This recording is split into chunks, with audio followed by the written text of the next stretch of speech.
मत करना कि हम किसी पर हंस। रावण नंदी पर हंस दिया, रावण नंदी पर हंसा, और नंदी पर रावण जब हंसा तो नंदीश्वर कुछ बोले नहीं, जा रहे थे नंदी तो निकल कर। रावण नंदी का हाथ पकड़े और नंदी का हाथ पकड़कर रावण ने फिर ठाका लगाया।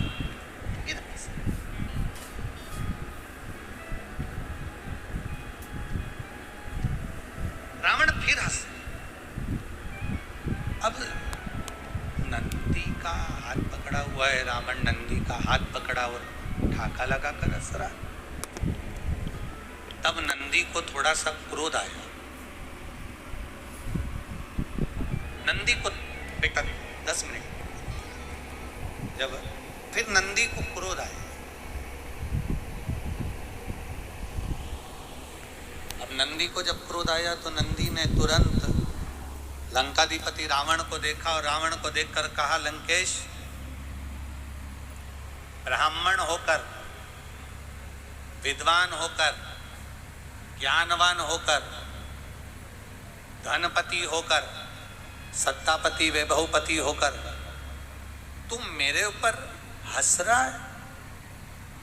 एक अज्ञानी व्यक्ति अगर किसी पर हंसे, एक अज्ञानी व्यक्ति अगर किसी पर उपहास करे, एक अज्ञानी व्यक्ति अगर किसी पर हंसे, एक अज्ञानी व्यक्ति अगर किसी पर उपहास करे तो चल जाए, परंतु ज्ञानवान, विद्वान, ज्ञानी होकर अगर कोई हंस रहा है, ज्ञानी होकर अगर कोई खिल्ली उड़ा रहा है, ज्ञानी होकर कोई अपशब्द कह रहा है, तो ये श्रेष्ठता नहीं है। अज्ञानी करेगा चल जाएगा, अज्ञानी करेगा तो चलेगा, पर ज्ञानी होकर अगर कोई कुछ कर रहा है, ज्ञानी होकर अगर कोई हंस रहा है, ज्ञानी होकर अगर कोई उपहास कर रहा है, ज्ञानी होकर यदि अपशब्द बोल रहा है तो वो नहीं चलेगा, वो श्रेष्ठता नहीं। शिव महापुराण की कथा कर रही है, भगवान शंकर का संवाद कर रहा है, शिव तत्व कह रहा है। नंदी को क्रोध आया और नंदी को जब क्रोध आया तो क्रोध आते से ही नंदी ने हाथ पकड़ा रावण का और लंकाधिपति लंकेश से रावण से कहा, लंकाधिपति से कहा, सुन लंकेश, सुन रावण, सुन लंकाधिपति लंकेश, मैं नंदी भगवान शंकर के चरणों का दास, मैं नंदी भगवान शिव के चरणों का दास आज तुझे श्राप देता हूं। सुन लंकाधिपति, तू मेरे इस स्वरूप पर हंसा है, मैं तुझे श्राप देता हूं। रावण, लंकाधिपति, मैं तुझे श्राप देता हूं कि तेरी पूरी सोने की लंका और तेरा पूरा कुल अगर मरेगा, समाप्त होगा, तो उसमें जैसा मेरा पशु का मुख लगा है, ऐसे ना जाने कितने पशु, ना जाने कितने जीव जंतु, ना जाने कितने रूप बदलकर बानर तेरी लंका में पहुंचेंगे और तेरी लंका में आग लगा कर मारेंगे, ना जाने कितने पहुंचेंगे और वो आग लगा कर मारेंगे। शिव पुराण कहते हैं, भगवान शंकर का संवाद कर रहा है, शिव तत्व कह रहा है, शंकर भगवान का संवाद कर रहा है, शिव महापुराण की कथा कर रही है। हम किसी पर हंसे ना। जिस रोगी व्यक्ति को देखकर हम हंसते हैं, हो सकता है वो रोग का कारण हमारे में भी आ जाए। हम किसी दुर्बल को देखकर, हम किसी असहाय को देखकर हंसते हैं, उपहास करते हैं, अपशब्द कहते हैं, हो सकता है वो भाव हमारे लिए भी आ जाए। इसलिए किसी पर हंसा ना जाए, किसी पर भला किसी का करना, बुरा किसी का ना करना।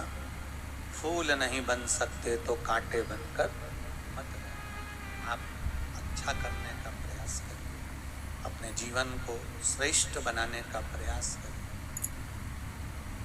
आया समय,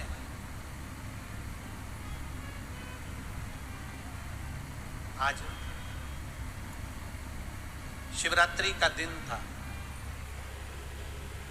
और शिवरात्रि का दिन, जिस दिन भगवान शंकर के शिवलिंग के प्रागट्य का दिन है, भगवान शंकर के प्रागट्य का अवसर है, भगवान शिव के प्रागट्य का अवसर है। शिवरात्रि का दिन था।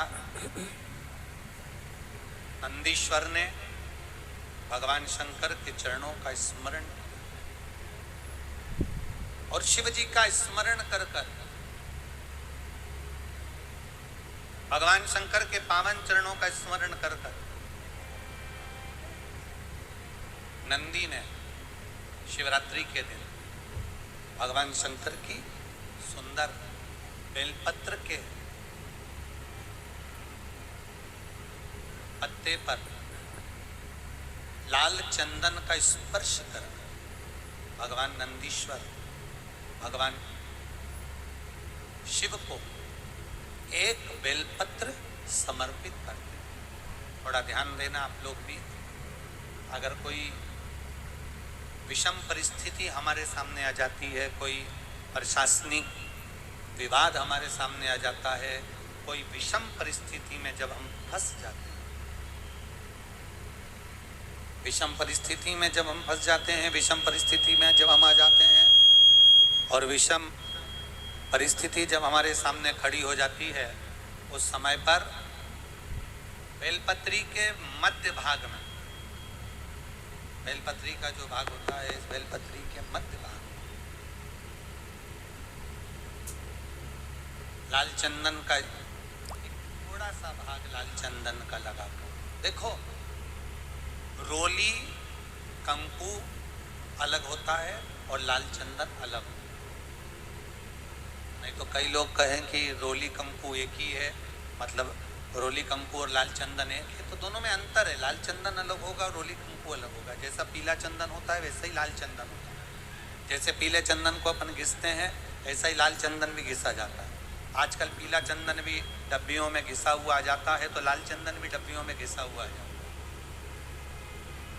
कहें अगर विषम परिस्थिति में अगर हम हैं और ऐसा लग रहा है कि ये परिस्थिति हमारे को परेशान कर रही है, या प्रशासन कहीं ना कहीं हमको कुछ ना कुछ ऐसा क्रम बन रहा है कि हमें तकलीफ आ रही है, तो उस जगह पर केवल 3 शिवरात्रि। कितनी शिवरात्रि? केवल 3 शिवरात्रि। हर महीने शिवरात्रि आती है। किसी भी शिवरात्रि पर, प्रत्येक महीने शिवरात्रि आती है, किसी भी 3 शिवरात्रि पर लाल चंदन बीच वाली पत्ती पर लगाकर, अशोक सुंदरी का स्थान छुपाकर, नंदीश्वर का नाम लेकर भगवान शंकर को अपने दिल की बात कहकर समर्पित कर दी जाती है। और उसी बेलपत्र को कुछ क्षण तक रखने के बाद मंत्र का स्मरण कर कर श्री शिवाय नमस्तुभ्यम बोलो, पंचाक्षर मंत्र नमः शिवाय बोलो, षडाक्षर मंत्र ओम नमः शिवाय बोलो, चाहे महामृत्युंजय मंत्र बोलो, जो तुमको याद हो उस मंत्र का स्मरण कर कर उस बेलपत्र को वापिस उठाकर अपने घर पर लाया जाता है। 3 शिवरात्रि अगर दिल से कर ली जाए तो कैसा भी विवाद चल रहा हो, प्रशासनिक कैसे भी झमेले चल रहे हो, वो सुलझ जाते हैं, उसमें हमें राह मिल जाती है। गला पकड़ रहा है बाबा, उसमें हमें सहजता मिल जाती है, उसमें हमारी सुरक्षा हो जाती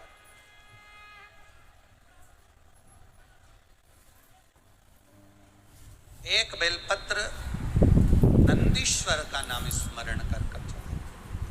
हमने आपको पहले कहा था कि दवाइयां खाओ, अगर डॉक्टर को दिखा कर आ रहे हो, दवाइयां खा रहे हो, दवाई नहीं लग रही है, शरीर ठीक नहीं हो रहा, तो कौन से महादेव का नाम लेकर दवाई खाना चाहिए? जम के बोलो जरा, कुंदकेश्वर। कौन से महादेव? कुंदकेश्वर। अगर हमको लग रहा है कि हमेशा घर में क्लेश हो रहा है, लड़ाई हो रही है, झगड़ा हो रहा है, विवाद पर विवाद हो रहा है, तो लोटा भर कर जल अवधूतेश्वर महादेव का नाम लेकर चढ़ाया जाए। कौन से महादेव? अवधूतेश्वर। भगवान का अवधूतेश्वर नाम लेकर चढ़ाया जाए। शिव तत्व की प्राप्ति, भगवान शंकर, शंकर का गुणगान वर्णन आया। आगे सुंदर शिव महापुराण में एक बड़ा सुंदर भाव वर्णित करते हुए 12 ज्योतिर्लिंग का स्मरण कर